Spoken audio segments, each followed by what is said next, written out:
Before we get started, I want to share a special gift with all of you, the wonderful audience of Psych Insight Lab. It's an exclusive ebook all about avoidant attachment, packed with simple, easy-to-understand insights. It's designed to help anyone with an avoidant attachment style learn how to connect with others and thrive in life. Make sure to stick around until the end of the video for all the details.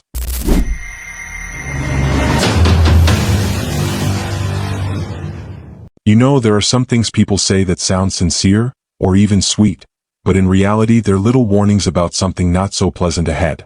I've sat with hundreds of patients in therapy, all of them with avoidant attachment styles. And over time I realized something. You don't always need to read an entire psychology book to understand them. Just listen to what they say and the picture becomes very clear. Let me share 4 typical statements. At first, each one might make you feel touched, sympathetic, or even think, this is the right person for me. But in reality, they're mirrors reflecting the deep fears of someone who avoids intimacy. And if you don't recognize it, you could end up being the one who gets hurt the most. The first statement I want you to really think about is, I'm really terrible at relationships. When you hear that, you might think, oh, finally they're admitting their flaw. At least they're being honest. But in reality, this isn't humility, it's a protective shield. In psychology, we call it defensive pessimism.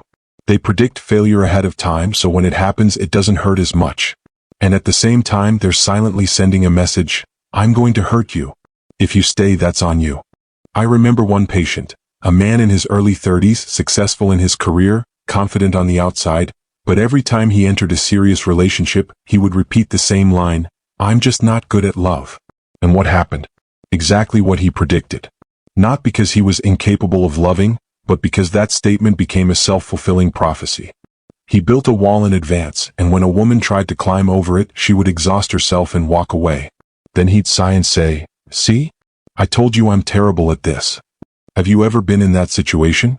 When someone tells you they're not good at love, and you believe that your love could change them. The second statement seems full of selflessness. You deserve someone better than me. On the surface, it sounds noble, right?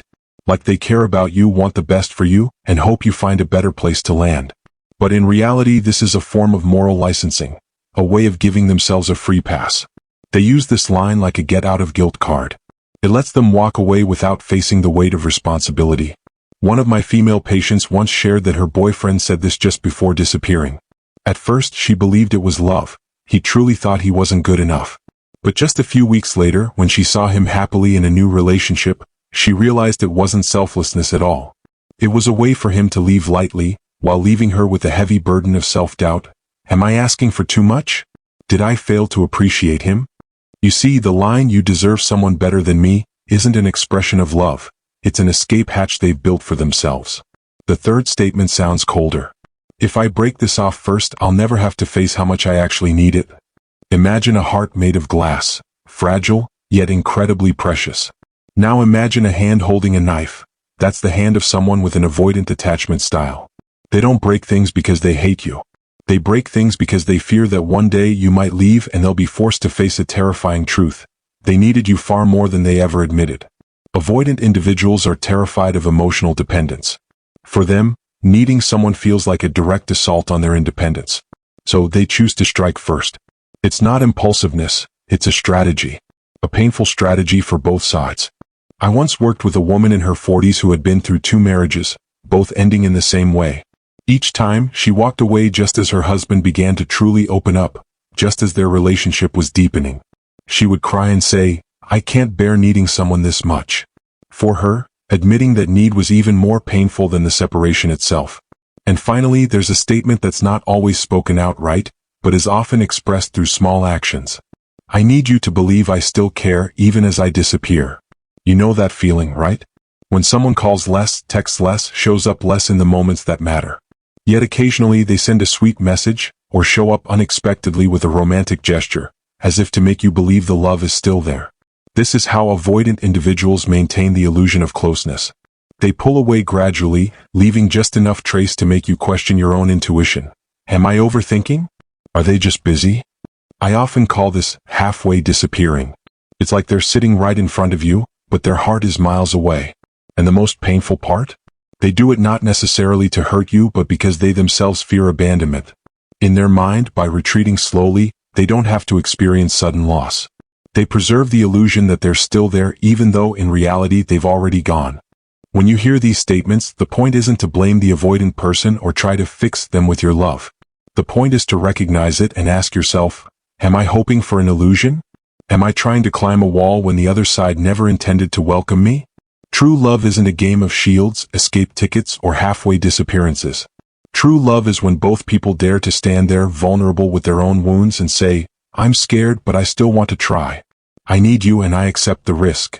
If you've never heard those words from the person you love, and all you've encountered are those protective shields, maybe it's time to ask yourself, are you protecting them or are you losing yourself? And you know, every time I share this, someone always messages me, but I love them so much I can't walk away. I get it. I really do. Love is a beautiful thing even when it hurts. But remember, love shouldn't be a place where you're constantly proving your worth to someone who has already built a wall. I want you to pause for a moment, look at your relationship and ask yourself, is the other person really here with you or are they just leaving fragments for you to pick up and calling it love? Are you in love with a person or are you in love with the illusion of them? If these questions make your heart ache, then maybe, just maybe, you've touched a truth you've been avoiding.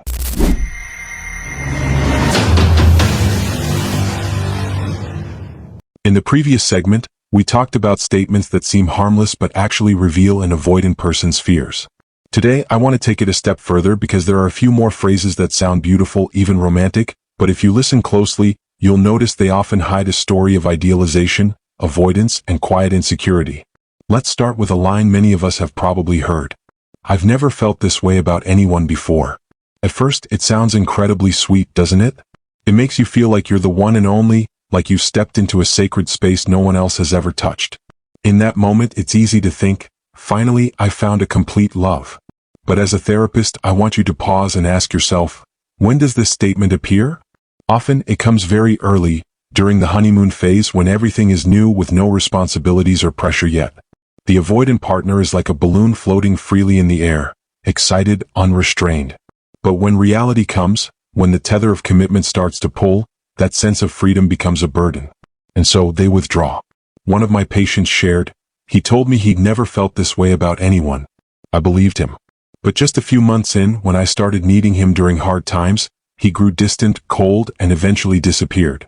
It wasn't because she wasn't special enough. It was simply that the fear of intimacy had begun weighing heavily on the string tied to that floating balloon. The next line can sound just as sweet. You make me happier than anyone else ever could. Hearing that, who wouldn't feel their heart stir? It feels like you are the only light in their life. But in reality, this is often just short-term idealization.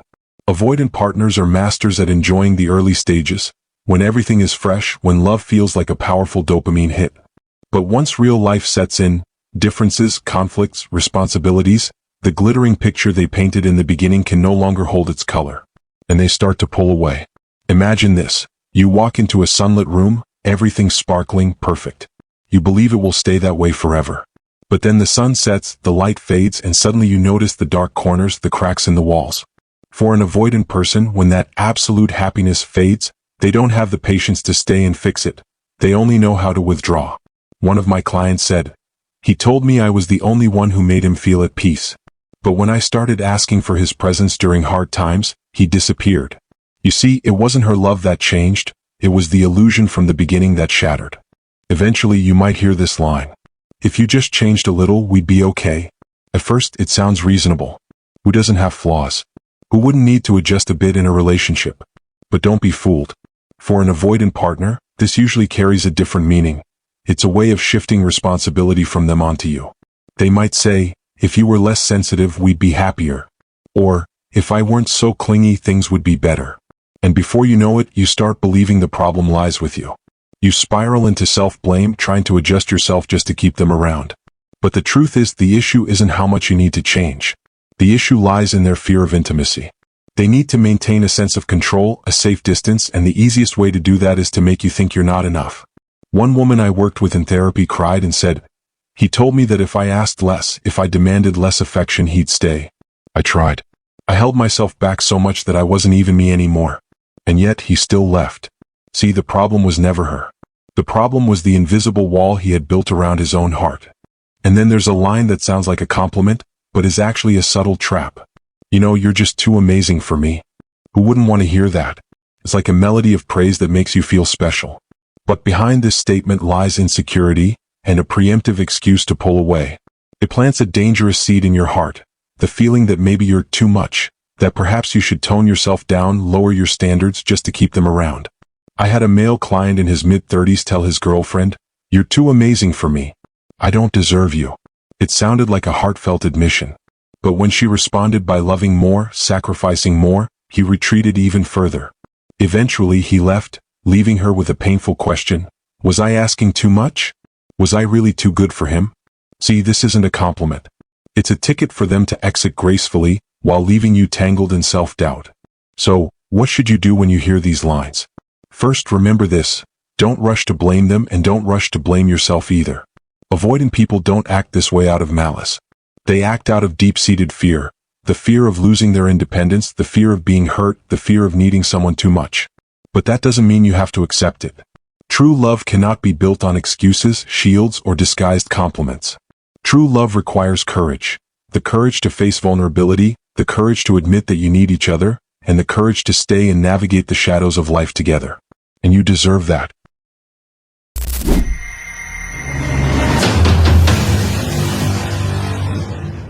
If you've stayed with me this far, I truly want to pause and say a heartfelt thank you. I know the topic of avoidant attachment isn't easy to hear, and sometimes when we reflect on ourselves or the person we love, it can make us feel sad, even lost. But your presence here, your willingness to listen and reflect, shows that you have the courage to face the truth, and that is the very first step toward healing. Because I deeply appreciate your company, I want to offer you a small gift. I've put together a detailed ebook on avoidant attachment, where I break down everything in the clearest way possible, from the basic concept to the root causes, and to actionable steps for personal growth so that anyone with an avoidant attachment style can learn to connect, integrate, and thrive in life. You can download it completely free. The link is right below in the description. Consider it a thank you for being here, for investing your time, and for daring to embark on the journey of understanding yourself more deeply. If you found today's insights meaningful, give this video a like, hit subscribe, and turn on notifications.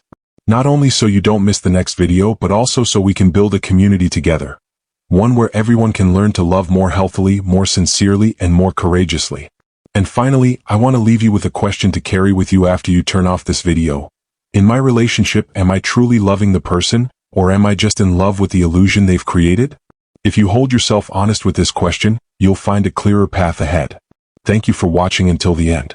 I'm Evan Raid, and I'll see you in the next video.